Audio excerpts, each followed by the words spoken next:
సంచలనం సృష్టించిన సత్యం computers scam లో జవ్వాడ భూములపై ఈడీ కోర్టు అయితే విచారణ జరిపించింది. జవ్వాడ వ్యవహారంపై స్టేట్మెంట్ ఇస్తారని అభినవ్ అనే వ్యక్తి పిటిషన్ దాఖలు చేశారు. స్కామ్ లో ఏం జరిగిందో చెప్పడానికి సాక్షిగా అవకాశం ఇవ్వాలని కోర్టును కోరారు. దీంతో సత్యం, రామలింగరాజు, నందినిరాజు, తేజరాజుతో పాటు 213 మందికి ఈడీ కోర్టు నోటీసులు అయితే ఇచ్చింది. కౌంటర్ దాఖలు చేయాలని ఈడీని నాంపల్లి ప్రత్యేక కోర్టు ఆదేశించింది.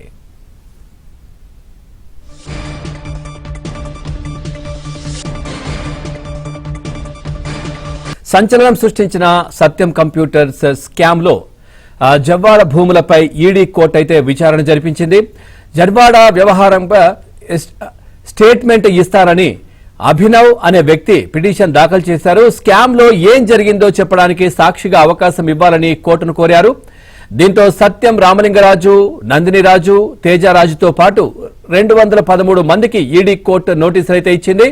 కౌంటర్ దాఖలు చేయాలని ఈడీని నాంపల్లి ప్రత్యేక కోర్టు ఆదేశించింది.